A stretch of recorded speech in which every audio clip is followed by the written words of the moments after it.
আজি আহি গ'লোঁ নগাঁৱতে থকা বিশাল মেগা মাৰ্কেটলৈ। চৰি ভিডিঅ'টো মাজৰ পৰা ষ্টাৰ্ট কৰিলোঁ, প্ৰথম পৰা কৰোঁ বলক। Hello' I am Chinmoy, welcome to my another mini blog. আজি বলক ভিডিঅ'টো ষ্টাৰ্ট কৰোঁ। আজি মানে কাহিনীটো এনেকুৱা ধৰণৰ, লগৰটোৱে ক'লে বজাৰ কেইটামান আছে বৌ কৰি আহোঁ। ময়ো বোলো মোৰো কেইটামান আছে বজাৰ, বৌ যাওঁ দুইটা একেলগে কৰি আহোঁগৈ। আৰু এইফালে বতৰটো একো ধৰিব নোৱাৰোঁ দেই, ৰাতি হ'লে বৰষুণ, আকৌ দিনত হ'লে তালফাল ৰ'দ, কি হৈ আছে একো ধৰিব পৰা নাই। নাই ভিৰ নগাঁৱত, সেইবাবেই চলি আছে আমাৰ দুটাৰ তাণ্ডৱ ৰাইজ। মানে আজি দেওবাৰ ৰাইজ, সেইবাবে সকলো বন্ধ, অফিচ কাছাৰী আৰু দোকান পোহাৰবোৰো। সেইবাবে আমি দুটাই দেৰি নকৰি চিধাই আহি পাই গ'লোহি শ্বপিং মল।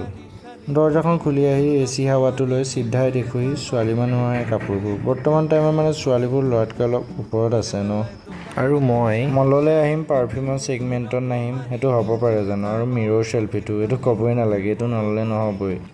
লগৰটোৱে বস্তুকেইটা লৈ কাউণ্টাৰ যিটো ভিৰ দেখিলে, মই বোলো মহ হাতিন বস্তুৱে উভতাই দিলোঁ এবাৰো।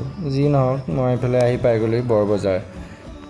ইয়াতে বিচাৰোঁ মই বিচাৰি থকা বস্তুটো। বাৰু অলপ টাইম বিচৰাৰ পিছতে পালোঁ। মই বেলেগ বিচৰা নাছিলোঁ, ওটছ তাত আছিল, কিন্তু পেকেট বহুত ডাঙৰ, মোক সৰু লাগিছিল। সেইবাবে বজাৰলৈকে আহিলোঁ ৰাইজ। বজাৰত পালোঁ যেতিয়া আৰু টেনশ্যন নাই, নে কি কয়। চ' আজিলৈ ভিডিঅ'টো ইমানতে সামৰিছোঁ, বাই বাই।